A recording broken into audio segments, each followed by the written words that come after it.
So, blow your mind time. Society is broken into three categories. You've got the rich, you've got the poor, and then you've got the government that are overseeing the lot of them. Now, the government needs two different things from each of these categories. From the rich, they're a minority. So from the rich, they need money. From the poor, they're the majority. There's far more poor people. They need votes. And so the whole scam of society is that the rich give money to the government along with a set of ideologies, a set of things that they need to be completed or done throughout that government's term to increase their value or to increase their riches. So what the government will then do is promise to give the poor what they want, which in reality is to become rich. Now, what the poor people will say is, we hate the rich, tax the rich, get rid of them, we don't like them. But let's be honest, if anybody that was poor was given the opportunity to be rich at the grant of a wish from a genie, they would take that wish in a heartbeat. And their mindset would immediately change from tax the rich, we hate the rich, to I want to keep my money, hold on, don't tax the rich, I've changed my mind. And so the illusion that gets created by the government is that everybody that's poor, through our government, we will make you rich, we will give you loads of money, which in turn creates votes for that government. The rich are sat on the other side of it, giving money to the government, telling them what to do. So when the government issues money out to these poorer people, what do they do with it? Spend it. Where do they spend it? In the shops. Who owns the shops? The rich people. Absolutely. So when they...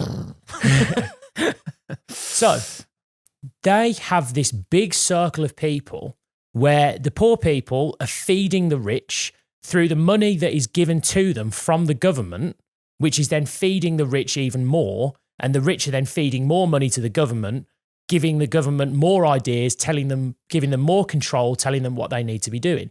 And you can apply this logic to anything that you see, any new legislation that gets brought out. So regarding immigration, let's just break that down. Immigration is the large movement of people into a country who are usually more disenfranchised and usually they're lower skilled, lower cost labourers. Who's that good for? The rich, because it's good for employers who want to hire cheap labour. Absolutely. Cheap labour comes in. So instead of employing the current poor people that are working and living in the country already, they get super poor people in from another country and they employ them instead, which means that they've now got an influx of new people that they can exploit at a lower labour. Guess what? Increasing the value of their business. Great for them. So what does the government have to do? The government has to create houses for these people and has to give them more money, give them aid and give them rent. Who's providing and building the houses? The government, but buy the money from the rich people. Who owns the companies that are building the houses? Yeah, the rich. The rich. So we've now created further problems where these poor people that are coming into the country are getting given money from the government to then feed the rich even more.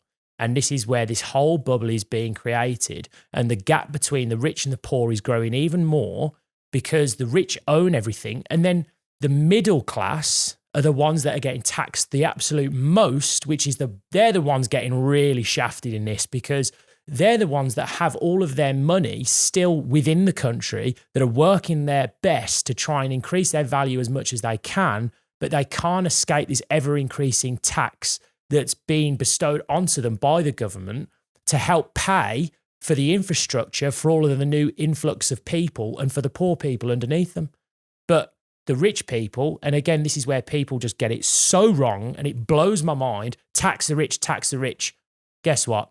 You can't tax the rich because all of their companies, all of their assets, all of their shares are set up in the Cayman Islands, so they can't be taxed. So the government will tax the middle class. They'll tax the middle class because they can't tax the rich because guess what? The money will dry up if they tax the rich.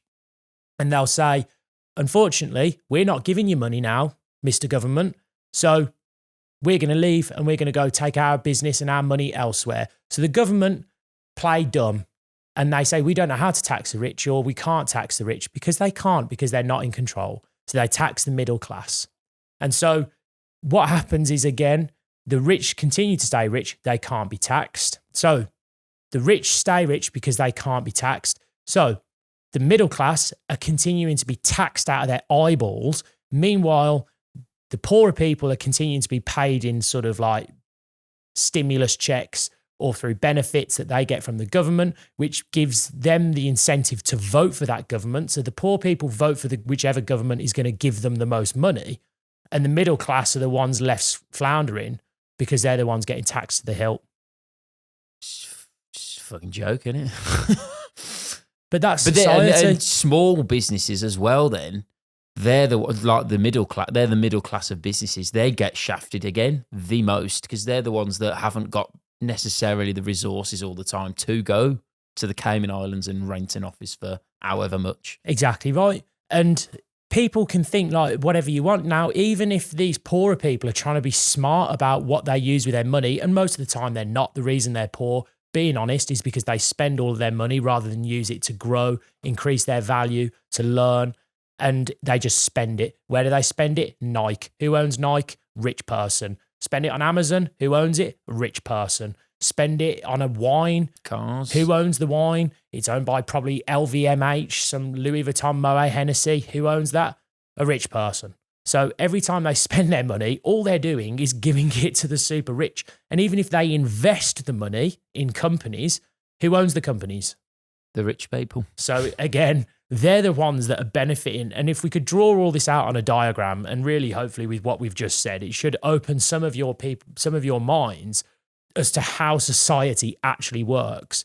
And the reason, bringing it back to sort of Donald Trump, is that through his time of prosperity, he understands that to bring the whole country up, he needs to ensure that small businesses and people are being incentivized through increasing their value and making America great again through growing the small businesses, not trying to destroy them. It's the smaller businesses that are helping to give back more to the local communities, because Amazon, at the end of the day, they're feeding into sort of their large companies. They're based in the Cayman Islands, so they can't be taxed.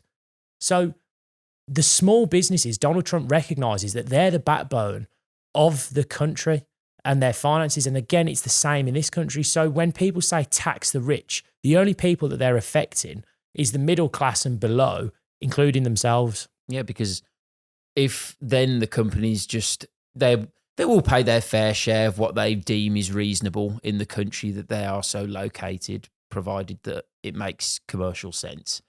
But then the minute that a government does tax those companies more, they either, like you say, if there's too much pressure by the poor people, they just then move and just go somewhere else and go, tell you what, then I'll take all my tax revenue and I'll take all of it and go somewhere else. And then there's less money for the poor people. And then you end up in a bit of a death spiral going down, where there's more companies leaving, less people getting more money.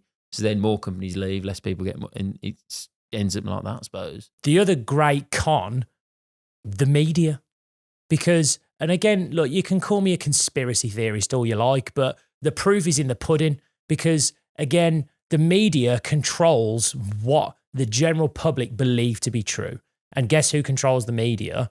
The big companies, the big corporations. They're the ones that are sharing the news and sharing the information that most benefits those big companies. So take any big news topic of the last five years. Okay, let's take climate change. The governments are going to contribute hundreds of millions of pounds to fight climate change. Who are they going to pay? It's not the sun. They're going to just sort of like try and bribe the sun to cool it down a little bit. So turn down the thermostat. Exactly. Who are they going to pay? The rich companies. Exactly. Because again, Joe Schmo, who lives down the road on Benefit Street, he hasn't got any way of cooling down climate change. He don't know what he's doing. He hasn't got a company or a big NGO that's going to help to fight climate change. So guess who they're going to pay? The rich who own the companies. So once again, climate change or immigration, they create all these news stories to create the false story to allow governments to put more money into their pockets. And I'm not saying that these things aren't true. I'm not saying they don't happen. I'm not saying climate change doesn't exist. I'm just saying use your head a little bit and think about who's actually pushing the narrative and who's actually benefiting from these things because, tax the rich and all these things. They're trying to make everybody fight amongst themselves that's at the sort of middle and bottom end of this curve. Meanwhile, the people at the top are just laughing their asses off, going, these bunch of idiots haven't got a clue what we're doing at the top of the hill. Because they're all down there fighting amongst themselves like a bunch of idiots and continuing to pay us.